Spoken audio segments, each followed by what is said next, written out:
Hello, my name's Pauline. I'm a 62-year-old woman.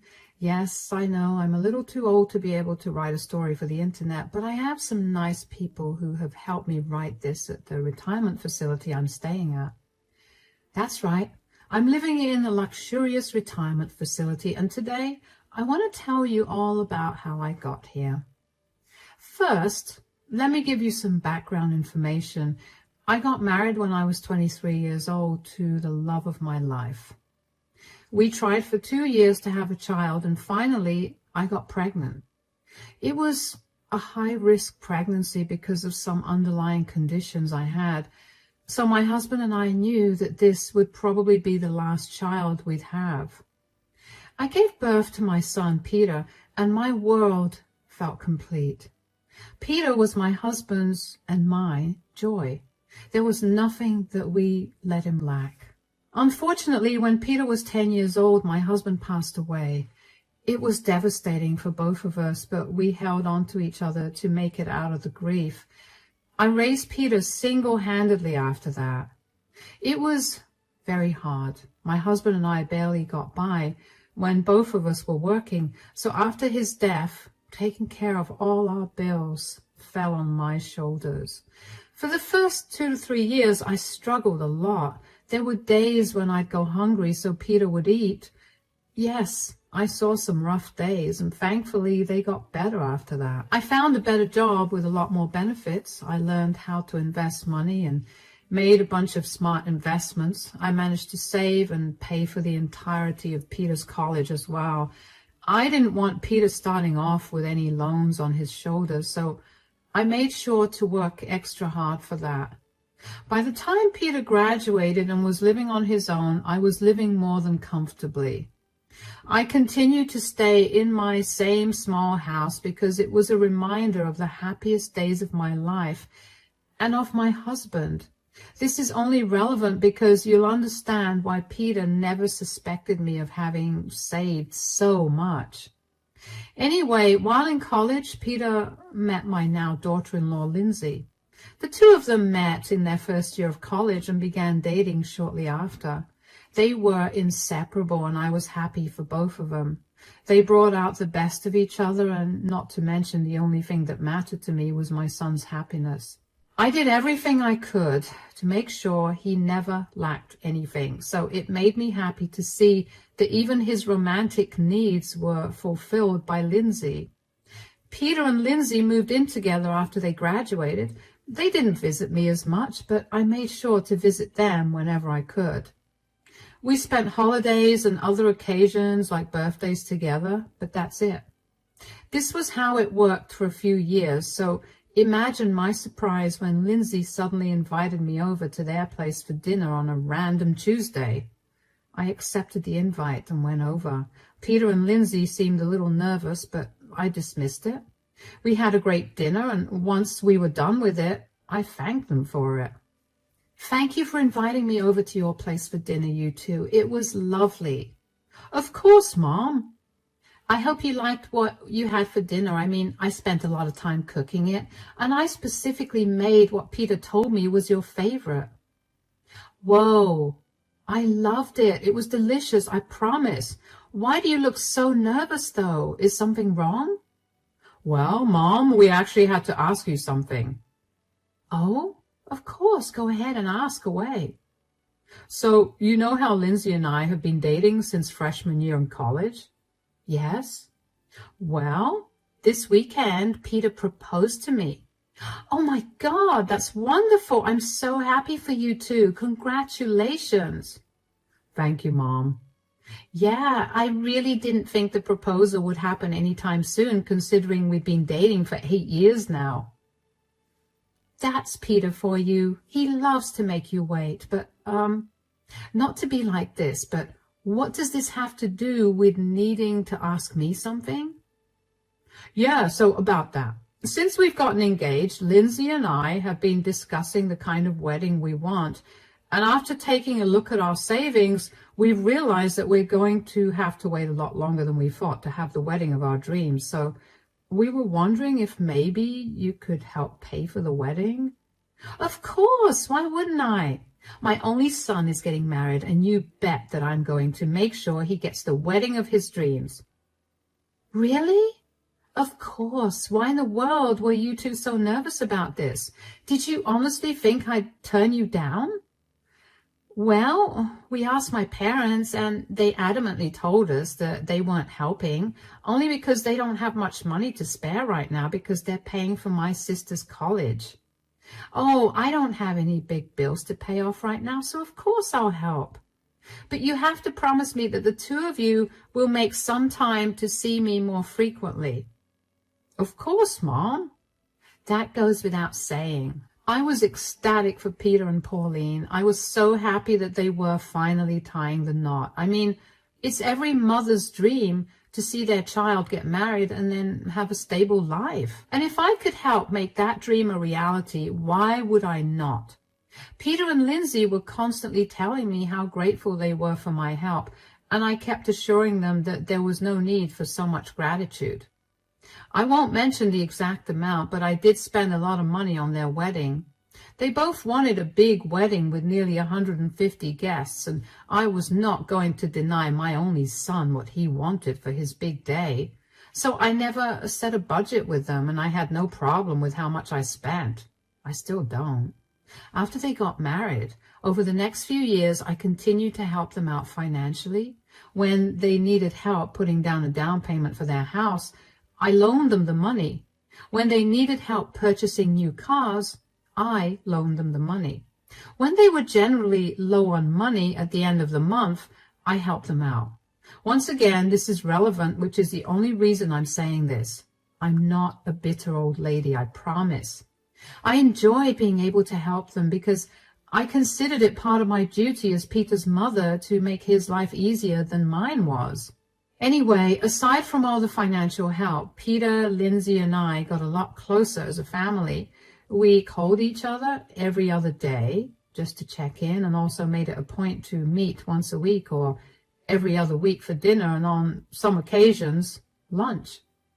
These dinners or lunches were either hosted at my place or theirs. I considered these meals quality time spent with them, and I always felt great by the end of it. The only reason I didn't feel so good every day was because I continued to work well past the age of 60. Now, I know that's old, but I've been working for so long, and I know what being destitute feels like, so I was scared to stop working. But one day, I happened to look at my retirement savings and realized I had way more than enough to live on. I decided it was time to retire then. Once I had retired, I decided to invite Peter and Laura to dinner at my place, and I prepared them a feast. The two of them looked surprised to see so much food. Peter asked me if there was something special about the dinner. So, what's this dinner all about, Mom? Well, I have some big news to share with you guys. Oh, I'm excited. What is it? Well, you know how I've been working so hard for so many years. I recently decided to stop. Stop? You mean you stop working? Yes, I'm retiring. Are you sure that's a good idea? Of course. I've been working since I was 17, and I think now is the best time to stop. My son is well settled, and I have nothing to worry about. But what about your expenses? How are you going to manage the house without any income? I mean, I have my retirement money set aside, so I think that should tide me over. Are you sure that you've saved enough? I'm sure I do. Even if I don't, you two would be able to help me out, right? We don't want to sound rude or anything, but Lindsay and I aren't exactly in the position to help you out if you need it. Why wouldn't you be able to help me out? You two are earning well, and you have an extra bedroom. Sure, but we have enough to support the both of us, not a third person. Look, if it comes to it, I'll apply for government aid or something. I don't think this is something you two should be worried about. You're my mother. Of course I'm worried about you. I'm over 60, Peter. Did you expect me to keep working my entire life? I don't have it in me to keep working anymore. Yeah, but maybe you could work part-time. At least that way you're bringing in some income. I have decided to retire and that's it. I don't want any more suggestions about what I could do. I love that the two of you are concerned for me, but I know that I've got my future under control from here. If you say so, Mom. Good. Now, shall we continue with dinner? I will admit that I was a little peeved by their questions. I never questioned any of their choices, no matter what it was about, so I didn't understand why they were so intrusive about my decision. I let it go for the duration of the dinner, but after they were gone, I couldn't help but feel upset. I had hoped that they'd be happy for me, but after I revealed the reason for the dinner, the atmosphere got tense and weird. I decided to just let it all go because I figured that I was just tired from cooking for so long. I thought I was probably reading too much between the lines. Over the next few days, I busied myself with some household chores that I had ignored for way too long. I thoroughly cleaned the entire house and got rid of years' worth of junk. I tended the garden and polished all the furniture. I was having a great time, especially because I got to finally do the things I'd been meaning to do for a long time. One day, I was in a particularly good mood, so I thought I'd pay Peter and Lindsay a visit. I hadn't gotten a phone call from them in a few days, and I'd been too busy and tired to call them as well. I knew they wouldn't have a problem with me just dropping by because they told me I could do it whenever I wanted to. I bought a good bottle of wine and made a casserole for our dinner, and when I got to their place, Peter opened the door. Mom, what are you doing here? Oh, I was free and I thought I would surprise you guys with some wine and dinner. You're not allowed here. What do you mean? Let me spell it out for you. No income, no entry into this house. Are you serious? Yes. Lindsay and I have been talking about this since we last met, and we realized that we didn't want someone who wasn't earning to come into our house. But I'm your mother. Just because I don't earn money, it doesn't mean that my role as your mother is gone. Sure, but because you're my mother, we realize that you might use that to mooch off of us. Mooch? Are you kidding me right now? You do realize that I was the one who paid for everything you've ever wanted. Even the car you drive right now was bought by me. I have no reason to mooch off of you. See, we were afraid that you were going to use all the things you gave me as a reason to mooch off of us, and we were right. I'm literally bringing it up to tell you that I never intended on doing that. I don't care about money. You two were the ones that brought up my money. Believe me, I have more than enough money to live happily. I don't buy that. You'd probably have enough for a few years, and then you'd come crawling back to us and asking us to give you money. I'm just setting my foot down now so I can stop all of that from happening. So what? Because I've retired, you're going to cut all contact with me? That's a little crazy, don't you think? First of all, I'm not cutting contact with you. I'm simply telling you that you won't be allowed into our house. I don't want you thinking that you can just show up whenever and then one day decide that you never want to leave. We can meet whenever you want at either your house or anywhere else outside. Secondly, nothing about this is crazy. I'm just being careful. You know what? You're right. It's good that you're being careful. I'm glad that I've raised you to be that way, but clearly I went wrong somewhere because all you seem to see is money and not the fact that your aging mother is trying to spend time that she barely got to spend when you were growing up with you.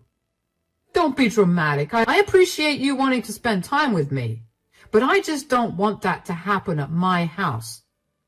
All right, then. I'll get going. Mom, I really hope that there are no hard feelings here. Sweetie, you're my son. There will never be any hard feelings. This has only opened my eyes and made me realize that I've got some things to think about. Anyway, I don't want to bore you with that. I'll see you around. To say I was heartbroken was an understatement. I couldn't believe that my son and daughter-in-law were capable of treating me so indifferently, all because I wasn't earning money. I couldn't even begin to understand why that mattered to them at all. Was that the reason they kept asking me intrusive questions at my retirement lunch? I vaguely remember driving home after that. I was in so much shock and I felt so sad that I felt numb. I didn't know what more to do or say to convince Peter and Lindsay that I was not there to take their money or live off of them. I think I pretty much wallowed in that sadness for a good day, and then the sadness turned into anger. The more I thought about it, the more I knew that there was no reason for both of them to treat me this way. I decided in my fit of anger that if they truly believed I was trying to mooch off of them, then I'd show them just how much money I had. The first thing I did was get in touch with my friends who I knew would be able to help me put my plan into action. I put my house up for sale, and given that it had been a long time since my husband bought the house, the value of the house appreciated a lot, so I made a killing selling it. Then I did some research and found this beautiful retirement housing facility. I went there to check it out, and let me tell you, I fell in love with it. It was luxurious, and I just knew that I had to spend the rest of my days there. Upon inquiring about the price for it, I was told that it was $1 million, which I had. So I pretty much registered myself there immediately. I still had a good amount of money left, so I decided to get in touch with my lawyer. I had written down a will many years ago, a little while after my husband passed away, because I wanted to be prepared in case I also passed away as suddenly as my husband did. In my original will, I had willed everything to Peter, but I knew that I had changes to make. I was not leaving anything to him, not only because I was very peeved by his treatment of me based on money, but also because I knew that by the end of my life, after everything I've spent, there wouldn't be much to give him. I knew that even if I had some money left over, I was going to donate it. All of this had taken almost 2 weeks. In that time, I did not contact Peter or Lindsay at all. I didn't feel like talking to them, and running around filing paperwork and then moving into the facility was exhausting. Eventually, though, a day after I moved into the facility, Lindsay called me. "Hello, Pauline, how are you?" "I'm good. How are you?" "I'm doing good, too. I just wanted to make sure that things were all right between us." "Of course it is. Why are you asking?" "Well, you didn't call or text us for the last 2 weeks, and we were beginning to worry." "Ah, yes, sorry. I was busy with things." "Busy? What have you been up to?" "I figured it was time for me to leave my house." "What? What do you mean?" "You guys made it pretty clear that you didn't want me around, and you were right. What was I going to do in my house? Might as well move someplace else, so that's what I did." "We didn't mean that we didn't want you to be around us." "Oh, you don't have to sugarcoat it. I understood perfectly what Peter was trying to say. Look, I'm sorry that you felt that way, but that was not what he meant at all. You shouldn't have uprooted your home because of that." "It's okay. I got a good deal on the house, so now my retirement fund got even fatter." "Where did you even move to? Are you in a safe neighborhood?" "Oh, it's the safest neighborhood, if you could even call it that." "What do you mean?" "You know what? I'm way too busy right now to explain this to you. So why don't you and Peter pop over this weekend?" Sure. Just tell me that you're safe, though. We've been worried sick about you." "I promise you that I'm more than safe. I found a lovely place to settle into, and I would love for you two to visit me. You don't have to worry about me at all anyway.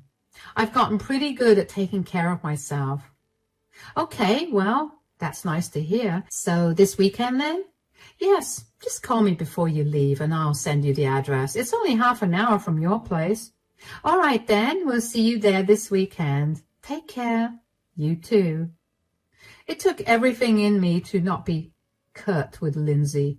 The way she didn't seem apologetic at all made me want to be rude to her, but I bit my tongue back and was nice instead.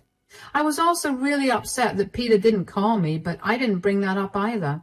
I knew that I didn't have to be mean, because once they saw where I lived now, they'd be shocked. And when they'd find out that they were not getting even a penny from me, my revenge would be complete. The weekend was 2 days away, so I spent that time familiarizing myself with the facility. I also spent a lot of my time relaxing because it had truly been a long time since I did that. When Saturday rolled around, Lindsay called me to tell me that they were ready to leave. I sent them the address and then turned my phone off because I didn't want to answer any of their questions when they realized where they'd be driving. If they wanted answers, they'd have to come to me, and they did. When Peter reached the facility, he was led to me. He didn't even greet me properly because he looked at me like I'd grown a second head. Mom! Welcome. How are you guys? I hope you didn't have any trouble finding this place. What is this place? This is a retirement facility. I'm sure you read the signs outside. Yes, but why did you move here? And how? This place looks really expensive. Well, I figured since neither of you two were keen on meeting me regularly, I'd move into this place. Oh, come on. I told you not to make a big deal about this. I looked into this and it costs at least $1 million to get into this facility. How did you have any of that money?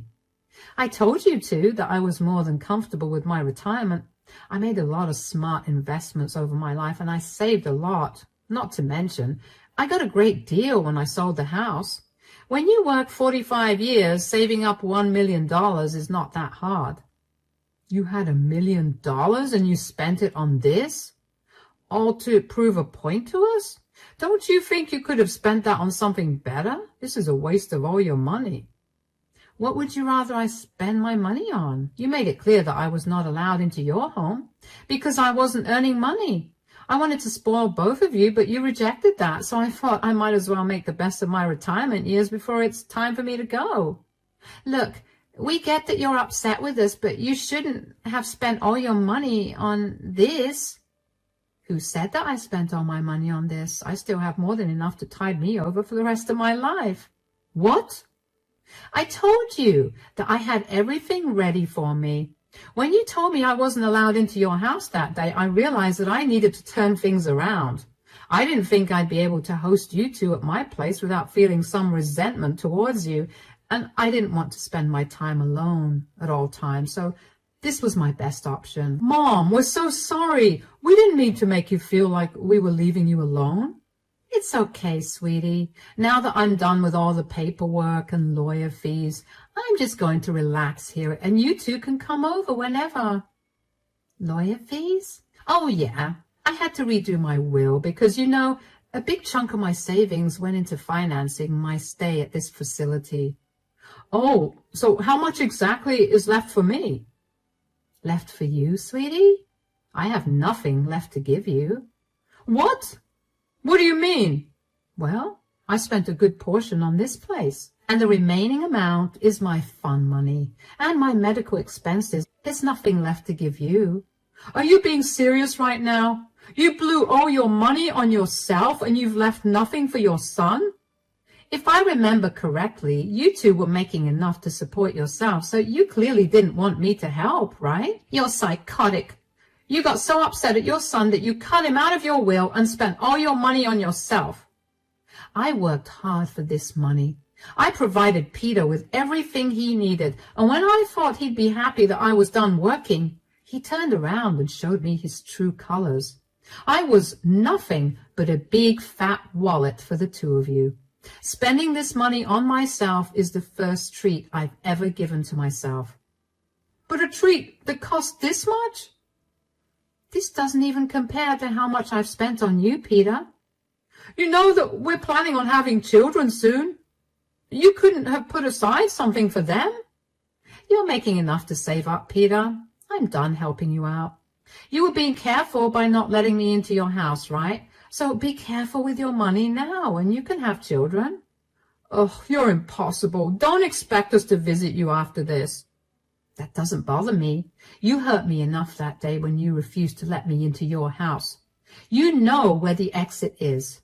Bye. Peter stared at me with the angriest look I've ever seen before grabbing Lindsay's hand and leaving with a huff. I was relieved that I didn't have to deal with any more of his tantrums. I felt bad that I was not going to be leaving him with anything, but I knew that it was not going to teach him anything. Besides, I didn't want Peter to feel bad after I was gone. I wanted him to understand why he was wrong for treating me differently just because I was no longer earning any money. Peter refused to talk to me after that day, but Lindsay did not stop blowing up my phone with texts that told me how horrible I was as a person and as a mother for doing this to Peter. I initially explained myself to her again. I told her that while this may seem rude to them, I was nothing but nice to them the entire time.